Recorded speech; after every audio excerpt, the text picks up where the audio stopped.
We just got some really big news around Fallout 76, and specifically its Wastelanders DLC. It's one of those things that you may have heard of, but haven't actually realized how big of a deal this is going to be, so I'm going to talk about that in this video. Separately, of course, there have been a few other things to go on with the game, some of the lingering issues that I do want to discuss that have gotten some more attention as of late, but just overall kind of a status check, where we actually stand right now with the game. If you guys enjoy the content or want to stay up to date with Fallout 76 in general, you can get subscribed. There's going to be a lot more coming, as you're about to find out. But one of the first things I do want to touch on is PAX East. PAX East, I feel like kind of is forgotten by many people most years, especially if you're not going. But sometimes there are fairly major announcements there, and many large game companies do attend. It's not quite on the level of E3, or really not even close, but it's definitely notable. And this year in particular, it's notable for Bethesda, and specifically with Fallout 76. We found out a couple of things around this. Firstly, Bethesda again is doing their Bethesda Game Days event, so if you are attending PAX East, it doesn't seem like Bethesda themselves will really have a booth per se, but rather it's a little thing right across the street or right next to PAX East, taking place on just the 28th and the 29th, while PAX East will go to the 1st. At 2 p.m. on Friday, February 28th, there's actually going to be a Fallout 76 Wastelanders preview. Many of the head developers and artists on Wastelanders will be having a panel where they basically talk about some of the major changes coming to Appalachia with this DLC. Specifically, it describes how they talk about the changes coming, as well as go into creating the stories and motivation of West Virginia's newest residents. And this will seemingly be a fairly sizable reveal or contain a lot of details, because the other thing announced, and this is the big one, at PAX East, Fallout 76's Wastelanders DLC will also have a hands-on event. There's not too many details about what exactly this will be. We may find out more tomorrow in the Inside the Vault article. It just right now described how you could experience the newest update to Fallout 76 ahead of its April 7th release. And the reason I think this is such a big deal is 95% of the time with things like this, they're not NDA'd. So if you go to PAX East and specifically go to Bethesda's venue right next door to PAX East, and you'll probably have to wait online for a little bit, you'll get to play Wastelanders early.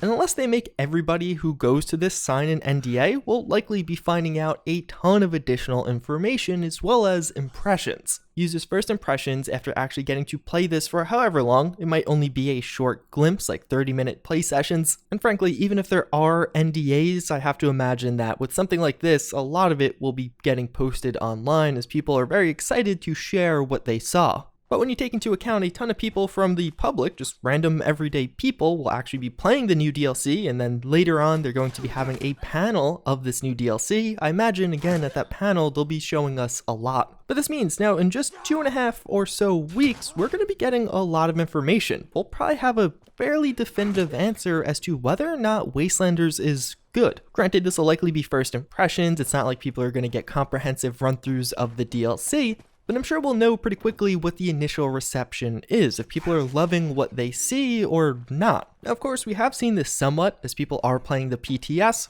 There are quite a few individuals in that, and they are getting a much more comprehensive look, getting to experience a lot around Wastelanders. And users have definitely leaked their impressions as well as many of the details and items. But this is the first time people are going to be able to play it in public and actually allowed to talk about what they did.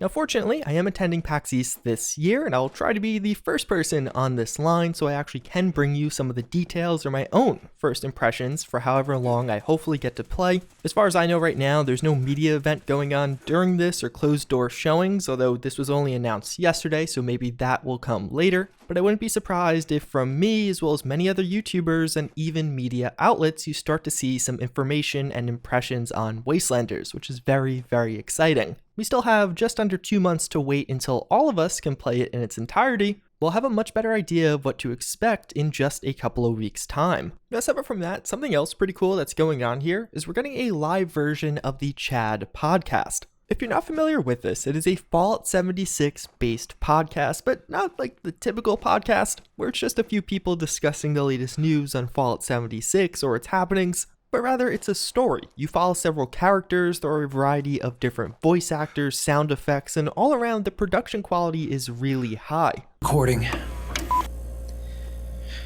If someone other than me is listening to this, things didn't go according to plan, and I've likely been permanently atomized. with no chance this time of resurrection. I'm going to tell you a story of friendship and cannibalism, Ascension STD, amazing moments beneath a starlit sky, banjos and time loops, pimps and hoes, lessons in dating, betrayal, then there's loss. Terrible loss. Bethesda reached out to the creator of this podcast and is actually featuring it at Bethesda Game Days. It'll be the live premiere of that episode. So this is pretty big for a couple of reasons. One, just awesome for an incredibly well done podcast in general. It's not like this was some massive podcast getting millions of listeners. It without a doubt has a solid audience, but I think it's actually pretty cool and notable that Bethesda took note and actually reached out to them, which is interesting. In one way or another, it actually gets me somewhat hopeful for the future of Bethesda to reach out to the community like this. They've done this quite a bit with Fallout 76, with the various community activities, but nothing quite as prominent as this one. But just overall, if you typically ignored PAX East or just didn't know it was on the horizon, it looks like Fallout 76 is going to have a massive presence there. And in all likelihood, we'll be getting a lot of information both from community members and Bethesda officially. But separate from that, going into this, let's take a look at Fallout 76 right now. Just recently, I talked about how I had this weird interaction in-game. I found this bag full of a ton of very valuable items, what is effectively hundreds of thousands of caps of items I just found laying around. And following that, I actually got some interesting responses. Firstly, a ton of people criticizing me, saying that I'm not taking my own advice or I was lying in videos. This specifically because in past videos I described how users were spreading illegal or illegitimate items to other users in hopes of getting them banned. So people are saying that if I thought that, or if I was talking about that in a video when I picked up these items, then I must be lying. But the thing about that doesn't really make a ton of sense is nothing in this was actually illegal or illegitimate item. I don't know the source of them, it was likely due to duping, but it's not like the item was impossible to get. I wasn't picking up scrap kits or unobtainable legendaries, it was all very run-of-the-mill objects you could find throughout natural play in Fallout 76, just way too many of them to be legitimate. But separately, I think I know what the source of this was, and it seems like this is actually a fairly large problem when it comes to the economy of Fallout 76. I had several people reach out to me, some of which said it might have actually been their own stuff, describing how they actually bought a ton of presents. If you remember during Fallout 76's recent holiday event, by killing Scorched in-game or just by spending caps, you could get presents in-game, and these presents were particularly valuable as they had extremely diverse loot lists, meaning that you could get a wide variety of different things from them. Some of the rarest plans in the game, certain extremely valuable items, or even legendary script or caps. And it seems like with the recent duping in Fallout 76, a major market has popped up where people are taking those presents and just mass duping them.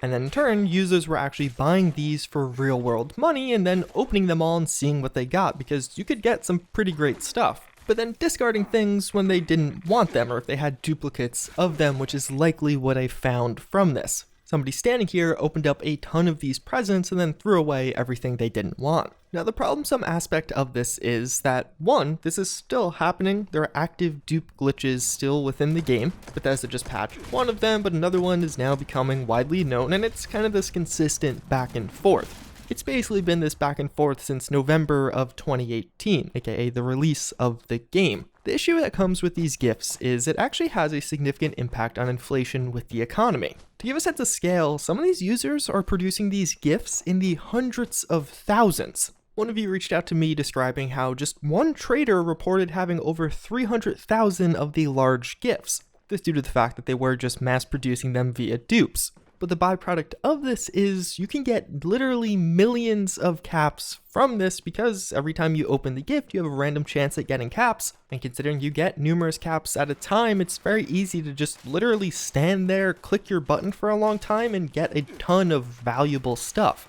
And we've actually seen effects on the economy of Fallout 76. Some of those third-party websites that sell caps have had users undercutting others or just lowering the prices of caps overall. With the end effect of this being that in-game there's now kind of an inflation problem. caps seem to be losing their value at least somewhat. But also, a separate byproduct of this, it's had a fairly large impact on the economy in a different way. In Fallout 76 right now, there's a cap limit of 30,000 caps per account. So a recent trend that has popped up as a result of these presents getting mass produced and spread is users are buying out entire vendors in a malicious way. So that probably sounds like a good thing. You fill up your shop in Fallout 76 with valuable items and you make money. Except in Fallout 76, you have a limit of 30,000 caps. So what people will do is go to the vendors, buy a ton of stuff, spend all of the 30,000 caps they have on them, then spam open presents, get another 30,000 caps, and continue buying. But the person on the other end, if they're not paying attention, and many vendors are either doing something or somewhat AFK or just not able to react in time, will only get 30,000 caps in total, or potentially less if they have any caps on their character, meaning that you just sold a bunch of stuff but didn't collect all of the money in exchange. Technically, nobody's getting the money, it's just disappearing, and this is kind of a method of griefing that has popped up, but of course caused quite a large scare in the trading community. And for some context, before I mentioned how there are hundreds of thousands of these presents out there and people selling them, it only actually takes 600 presents to get to the full 30,000 caps. And you could buy a lot of presents for very, very cheap, and that specifically being real-world dollars. Now, large in part, this is mostly occurring on PC, but unlike some of the other things out there, some of the other hacks or exploits, there are dupe methods on consoles. And as such, it is not a PC exclusive, because there are some users on consoles that are trading very high numbers of presents and even a ton of caps for lower than they were previously. It again doesn't seem as prominent, but it's definitely not a PC exclusive this time. So large in part, if you're just a casual trader, you probably are okay, but it is interesting to see these effects, these fluctuations in the Fallout 76 in-game economy due to some of these exploits. Bethesda has been pretty good about patching out some of the dupes as of late, but not quick enough, and it seems like for every one they patch, another one pops out. It'll be very interesting to see what changes in the future with Wastelanders, but also just with the game overall. Bethesda's definitely in a hard place with this one because they're diligently working on this new update, but you also have to kind of tend to the live game. And some of these issues aren't just revertible. At some point, likely those with hundreds of thousands of presents will end up getting banned or the presents deleted. But for the time being, take me for example, likely all of those items I picked up won't get removed, but they're totally illegal or illegitimate items. People trading for high amounts of caps and inflating the economy probably won't get those caps removed because Bethesda's never really done that before. It's a very interesting insight into what's going on right now, this constant back and forth we see between exploiters / hackers and Bethesda. Now obviously this is a more niche problem compared to something like the inventory steal glitch, but it still definitely is a problem.